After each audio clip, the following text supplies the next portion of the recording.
नमस्कार दोस्तों, आज हम एकादशी पे सुनेंगे भगवान जगन्नाथ के भक्त बेला की कथा। एक बार की बात है, उड़ीसा नगर में जगन्नाथपुरी मंदिर के पास एक बेला रहती थी। वह जगन्नाथ जी की परम भक्त थी। उसे संत जयदेव जी के पद, गीत गोविंद बहुत प्रिय थे। वह दिन भर घर परिवार का काम करती और साथ साथ भगवान को याद करती। इसी के साथ मस्ती में गीत गोविंद के पद को गुनगुनाती रहती। एक बार की बात है, पूर्णिमा की रात को उसके पिता ने उसे नींद से जगाया और कहा, पुत्री, अभी पूर्णिमा की रात के कारण चांदनी छाई हुई है। तुम चांद की रात्रि में बैगन तोड़ लाओ ताकि प्रातः उसे समय पर बेच सकें। बेला पिता की आज्ञा मानकर गीत गोविंद गाती हुई बैगन तोड़ने चली गई। वह इधर उधर घूमकर बैगन तोड़ रही थी। बैगन तोड़ते समय वह गीत गोविंद के रस को गा रही थी। उधर बेला के गीत सुनकर भगवान जगन्नाथ मंदिर से बाहर निकलकर उसके पीछे पीछे खेत में चले आए। खेत में कीचड़ था और रात का समय भी था। जब बेला सब्जियां तोड़ रही थी तो उसने अपने साड़ी को नहीं देखा। तभी भगवान जगन्नाथ जी ने अपनी प्यारी बेला की साड़ी को कीचड़ से बचाने के लिए उसकी साड़ी थाम ली और उसके पीछे पीछे चल दिए। इस दौरान प्रभु को अपने वस्त्रों का भी ध्यान नहीं रहा।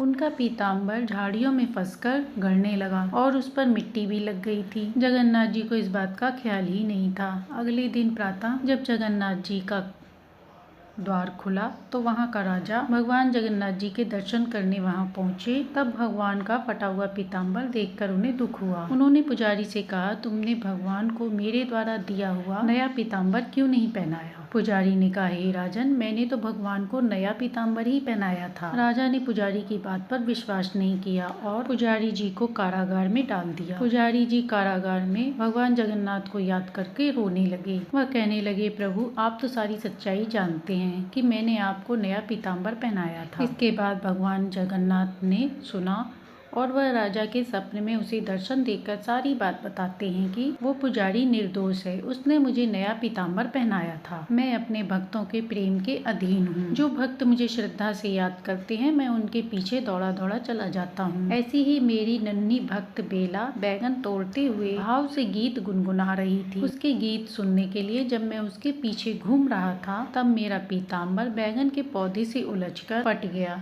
तुम जाकर वहाँ देख सकते हो, अभी भी पीताम्बर के अंश वहाँ मिलेंगे। राजा ने जब यह सब सुना तो वह भगवान जगन्नाथ के प्रेम में मग्न हो गया। जब लोगों को यह पता चला कि भगवान ने उस लड़की के गीत सुनने के लिए ऐसा किया तो वे अपनी मनोकामना की पूर्ति के हेतु उसके पास आ गई। इससे बेला के भगवान प्रेम में बाधा आने लगी। जब राजा को यह सब पता चला तो राजा ने मंदिर में गीत गोविंद के स्वर गुनगुनाने के लिए बेला को वहां पर नियुक्त कर लिया और उसकी सुरक्षा का भी पूरा प्रबंध किया। इस प्रकार अपने जीवन काल को पूर्ण कर बेला भगवान के परम धाम को प्रस्थान कर गई। तो ये थी भगवान जगन्नाथ जी की मन मोहने वाली कथा, जिसे सुनने से भगवान जी की कृपा प्राप्त होती है। अब सुनते हैं तुलसी माता एकादशी माता की कहानी। गाँव में एक बुढ़िया माई अपने बेटे और बहू के साथ रहती थी। बुढ़िया माई का नाम सुखवती था। बुढ़िया माई के एक पोते और पोती भी थे। सुखवती के परिवार में सब हंसी खुशी रह रहे। बुढ़िया माई तुलसी जी का नित्य पूजन करती। वह तुलसी जी को जल देती,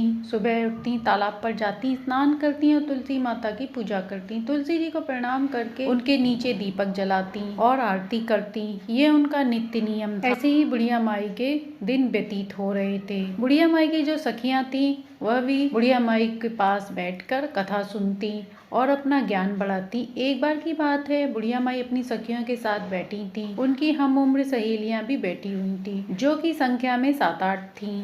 सभी लोग शाम के समय आपस में बात कर रही थी। तब उनमें से बुढ़िया माई ने कहने लगी कि सुखवती, हम सोच रहे हैं कि क्यों ना हम लोग द्वारकाधीश चलें। द्वारकाधीश की यात्रा करने का बड़ा मन हो रहा है। सभी सुखवती से कहने लगी, अरे ये तो बहुत अच्छी बात है, हमें अपने जीवन में द्वारकाधीश के दर्शन जरूर करने चाहिए, इसलिए चलो अब की बार हम द्वारकाधीश चलते हैं। जब सब सखियां पूछने लगी कि सुखवती, तुम भी बताओ, क्या तुम हमारे साथ चलोगी? उन सखियों में कुछ कम उम्र की भी थी जो बुढ़िया माई को माई कहकर के बुलाती थी। बुढ़िया माई का द्वारका की यात्रा करने का बड़ा मन था, इसलिए बुढ़िया माई कहने लगी, सखियों, पहले मैं अपने बेटे से पूछ लूं और तब मैं आप लोगों को बताऊंगी। बुढ़िया माई घर आ गई। बुढ़िया माई का बेटा शाम को घर आया तो बुढ़िया माई के जो पोते पोतियां थे वे बुढ़िया माई के लिए खाना लेकर गए। तो बुढ़िया माई ने खाने से इनकार कर कहा कि मेरा मन नहीं है। उधर जब बुढ़िया माई का बेटा खाना खाने लगा तो उसने अपनी पत्नी से पूछा कि क्या माँ ने खाना खा लिया। तब उसकी पत्नी कहने लगी, देखो जी, आपकी माँ ने आज खाना वापस भिजवा दिया और कहने लगी कि मेरा खाना खाने का मन नहीं है। ये सुनकर बुढ़िया माई का बेटा वह अपनी माँ के पास गया और जाकर कहने लगा, माँ क्या बात है, आज तुमने खाना क्यों नहीं खाया। तब बुढ़िया माई कहने लगी, बेटा आज मेरा मन नहीं है। तब बेटा बोला, क्या माँ आपकी कहीं तबीयत तो खराब नहीं? अगर कोई ऐसी परेशानी हो तो बता दें, मैं अभी आपको वैद्य जी के पास दवा दिला लाता हूँ। तब बुढ़िया माई कहने लगी, नहीं बेटा मुझे कोई परेशानी नहीं, बस मेरा मन द्वारकाधीश की यात्रा करने को कर रहा है। तब बेटा बोला, माँ खुलकर बताओ क्या बात है। तब बुढ़िया माई ने शाम को हुई अपनी सखियों के बीच सारी बात अपने बेटे को बता दी कि मेरी 8-10 सहेलियां द्वारकाधीश की यात्रा पर जा रही हैं और मेरा मन भी कर रहा है कि मैं भी उनके साथ यात्रा पर चली जाऊं। इतनी बात सुनकर बेटा बोला, माँ तो कोई बात नहीं, इसमें इतना सोचने की क्या जरूरत है, मैं तुम्हारा यात्रा पर जाने का प्रबंध कर देता हूँ, तुम यात्रा पर चली जाओ। तो बुढ़िया माई बेटे से, पर बेटा मेरी एक चिंता है। तब बेटा बोला, माँ बताओ क्या बात है। और माँ बोली, बेटा अगर मैं द्वारकाधीश की यात्रा के लिए जाऊंगी तो कम से कम 4-5 दिन लगेगा और मेरे जाने के बाद आंगन में तुलसी रखी है, उन्हें कौन सींचेगा, उनकी कौन पूजा पाठ करेगा और कौन उनकी आरती करेगा। तब बेटा बोला, माँ तुम चिंता मत करो, यह सब तुम्हारी बहू कर लेगी, मैं उससे बोल दूंगा, वह तुम्हारी तुलसी जी पूजा कर लेगी। अब बुढ़िया माई निश्चिंत हो गई और द्वारकाधीश की यात्रा की तैयारी करने लगी। बेटा अपनी पत्नी से बोला, सुनो भगवान, मेरी माँ द्वारकाधीश की यात्रा पर जा रही है, इसलिए मेरी माँ के लिए काजू बादाम के अच्छे से लड्डू बना ताकि रास्ते में उन्हें कोई परेशानी ना हो। और बुढ़िया माई की बहू मन ही मन सोच रही थी कि मुझे तो एक दिन भी मैके नहीं जाने देते, इनके काम बिगड़ते हैं। और अब देखो बुढ़िया माई आराम से 4-5 दिन के लिए यात्रा करने जा रही हैं। चलो यात्रा के लिए जा रही हैं वह ठीक है, अब इनकी पूजा पाठ का काम भी मुझे सौंप कर ही जा रही हैं। बुढ़िया माई बहू ने कुछ कहा तो नहीं, इसके बाद बोली, ठीक है, मैं माँ के लिए गोंद गिरी बादाम काजू के लड्डू बना दूंगी और उन्हें एक डिब्बे में भर कर दे दूंगी। बेटा तो सुबह नौकरी पर चला गया और जो बुढ़िया माई की बहू थी उसने क्या किया कि जो तुलसी जी का गमला था उसमें तुलसी जी लगी हुई थी, उसमें से उसने तुलसी जी की जड़ को उखाड़ लिया और उस जड़ सहित एक पीतल के डिब्बे में भरकर रख दिया और अपनी सासू माँ को थैले में रखकर दे दिया और बोली, ये लो माँ जी, इसमें गोंद गिरी काजू बादाम के लड्डू हैं, आप इन्हें रास्ते में खा लेना। बुढ़िया माई द्वारकाधीश को याद करते हुए अपने बेटा बहू को आशीष देती हुई अपनी तीर्थ यात्रा के लिए चलते समय अपनी बहू से बोली, बेटी मेरी तुलसी जी का ध्यान रखना। बहू बोली, ठीक है माँ जी, आप बेफिक्र होकर जाइए। अब तुलसी मैया ने तो आशीर्वाद की झड़ी लगा दी। बहू ने तो काजू बादाम के लड्डू बनाकर दिए हैं। वह कहने लगी, दूधो नहाओ पूतो फलो, लाखों में बैठो करोड़ों में उठो, दिन दुगनी रात चौगनी तरक्की करो। उसके मुंह से तो आशीष फूट रहे थे और सौभाग्यवती रहो, मेरे बेटे का अच्छा काम चले। अब वह तरह तरह आशीर्वाद देती हुई अपनी सखियों के साथ चली गई। अब सारी सखियां और बुढ़िया माई द्वारकाधीश की पैदल यात्रा कर रही थी। यात्रा करते समय उन्हें शाम हो गई। शाम के समय जब वे थक गई तो एक जगह उन्होंने देखा, वहां पर बैठकर विश्राम करने लगी और खाने पीने के लिए जो भी सामान लाई थी वह सब निकाल कर खाने लगी। तब बुढ़िया माई ने अपना डब्बा खोल कर देखा तो उसमें घी से बने काजू बादाम के लड्डू भरे थे। बुढ़िया माई ने आधा लड्डू खुद खाया और आधा लड्डू सब सखियों में बांट दिया। सखियां कहने लगी, अरे सुखवती, तुम्हारी बहू तो बहुत अच्छी है, देखो तुम्हारी बहू तुम्हारा कितना ख्याल रखती है। तुम्हारी बहू ने तुम्हारे लिए घी के लड्डू बनाकर दिए हैं और तुलसी माता को याद कर रही थी। चलते चलते वह सारी सखियां द्वारकाधीश पहुंच गईं। तो जब वहां पहुंची शाम का समय हो गया। शाम का समय होने पर वहां पर बहुत लंबी भीड़ लगी थी। लंबी लाइन लगी होने के कारण द्वारकाधीश के दर्शन करने के लिए तो बुढ़िया माई मन ही मन सोचने लगी, आंख बंद करके, कि हे प्रभु, जितनी लंबी भीड़ है, अगर मुझे आपके दर्शन नहीं हुए और पट बंद हो गए तो मेरा आना तो बेकार हो जाएगा।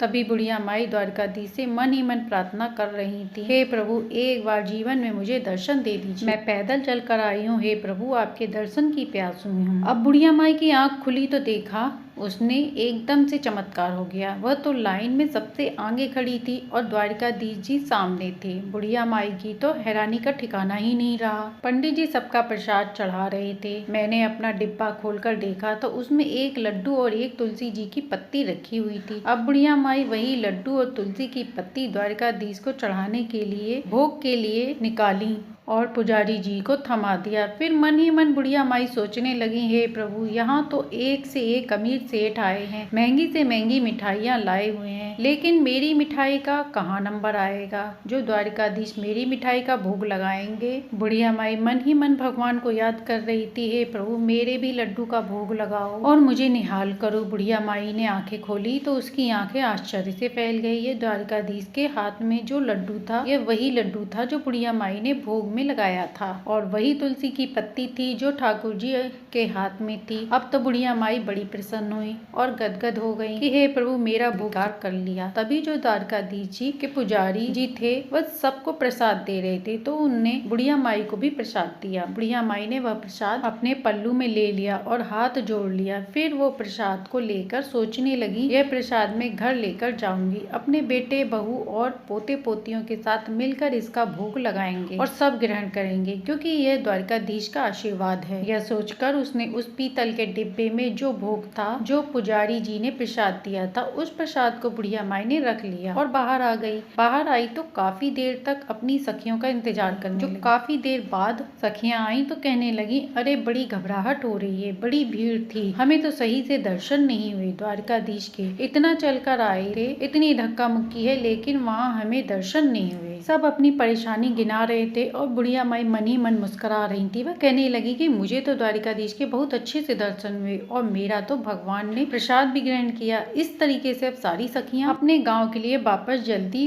घर पहुंचने लगी। पर बुढ़िया माई ने अपने बेटे बहू को आवाज लगाई। बेटा अंदर से आया और माँ के पैर छुए। बेटा को माँ ने बहुत आशीर्वाद दिया। जुग जुग जियो मेरे लाल, मेरी यात्रा बड़ी सफल रही। बेटा पानी का गिलास लेकर खड़ा था तो माँ ने पूछा, बहू कहाँ है? बहू दिखाई नहीं दे रही। तब बेटा बोला, माँ मैंने उसे घर से निकाल दिया। माँ कहने लगी, बेटा यह तूने क्या अनर्थ किया? मेरे जाने के बाद मैं जो 4-5 दिन की यात्रा पर गई और तूने पीछे से बहू को घर से निकाल दिया। ऐसा क्या हुआ जो तूने उसे घर से निकाल दिया? बेटा कहने लगा, माँ जो तुम्हारी बहू थी उसने तेरे साथ बड़ा छल किया। मैंने उसे गोंद, बादाम और काजू के लड्डू बनाने के लिए बोला था कि मेरी माँ यात्रा पर जा रही है, और उसने आंगन में लगी तुलसी को उखाड़कर उसकी जड़ समेत उस पीतल के डिब्बे में भरकर तुम्हें दे दिया। अब बुढ़िया माई कहने लगी, अरे बेटा मैंने तो वो डिब्बा खोलकर देखा था, उसमें तो काजू बादाम के लड्डू थे और मैंने भी खाए, अपनी सहेलियों को खिलाए। तब वह कहने लगा, नहीं माँ, उसने यह सब साजिश रची थी। जब मैंने तुलसी पूजा के लिए उसे बोला तो आंगन में तुलसी नहीं थी। तब मैंने उससे पूछा कि तुलसी आंगन में नहीं है। तब उसने मुझे सारी बात बता दी, क्योंकि माँ तो यात्रा के लिए जा रही हैं और मुझे मायके भी जाने को नहीं मिलता, इसलिए उसने तुलसी जी उखाड़कर आपके डिब्बे में भर दिया। और बुढ़िया माई कहने लगी, बेटा कोई बात नहीं, बहू ने किया है, चलो उसकी गलती, लेकिन उसी के कारण तो मुझे द्वारकाधीश के दर्शन हुए। मेरे साथ तो बेटा इतना चमत्कार हुआ कि मैं क्या गुणगान करूं। मैं तो भीड़ में सबसे पीछे खड़ी थी, तभी द्वारकाधीश की कृपा से भीड़ में सबसे आगे हो गई, और मेरे जो डिब्बे में तुलसी जी का पत्ता और एक लड्डू था,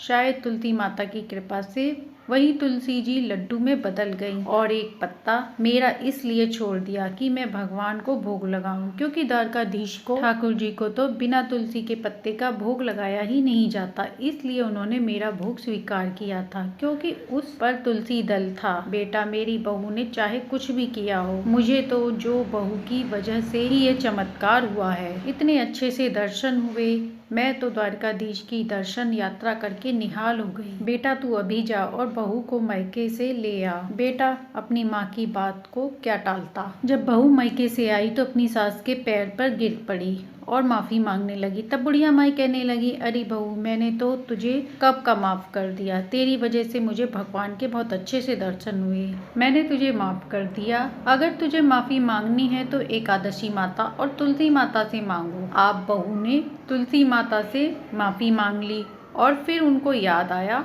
अरे मैं तो जो द्वारकाधीश से तुम्हारे लिए प्रसाद लेकर आई थी।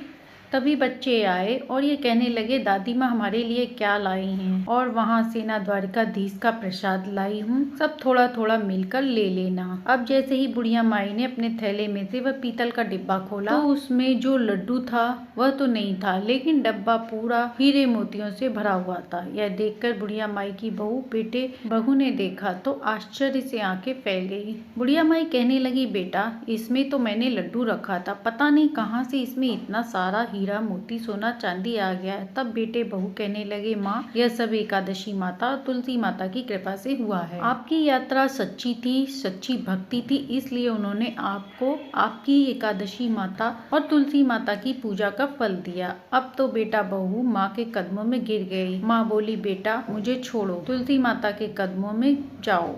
इसके बाद बेटा बहू ने तुलसी माता ठाकुर जी से माफी मांगी कि अनजाने में हमसे भूल हो गई, हमें माफ कर दें। अब तो बहू बेटा भी अपनी माँ की तरह एकादशी व्रत करने लगे और तुलसी माता की पूजा आराधना करने लगे। अब बुढ़िया माई के पास इतना धन आ गया कि वो धर्म के काम भी करने लगी। उन्होंने स्कूल बनवाए, बच्चों को पढ़ाने के लिए बावड़ी बनवाई आदि काम किए। बुढ़िया माई के घर में अन्न धन बढ़ता जा रहा था। बुढ़िया माई जब तक जीवित रही, उन्होंने तुलसी माँ की कभी भी पूजा नहीं छोड़ी। जीते जी एकादशी व्रत नहीं छोड़ा, हमेशा वह एकादशी का व्रत करती, तुलसी सीखती। बुढ़िया माई बचपन से ही तुलसी माता की पूजा करती आ रही थी और मरने के बाद भी तुलसी माता और एकादशी माता की कृपा से बुढ़िया माई को मोक्ष की प्राप्ति हुई। तो ये थी एकादशी पे सुनी जाने वाली तुलसी माता, एकादशी माता, विजया एकादशी की कहानी, जिसे सुनने से सुख सौभाग्य में वृद्धि होती है। हे तुलसी माता, हे एकादशी माता, जैसे आपने बुढ़िया माई को दिया, ऐसे ही अपनी कहानी कहते सुनते हुकारा भरते सबके घर में सुख शांति समृद्धि देना। कहानी अच्छी लगी हो तो लाइक एंड सब्सक्राइब करें।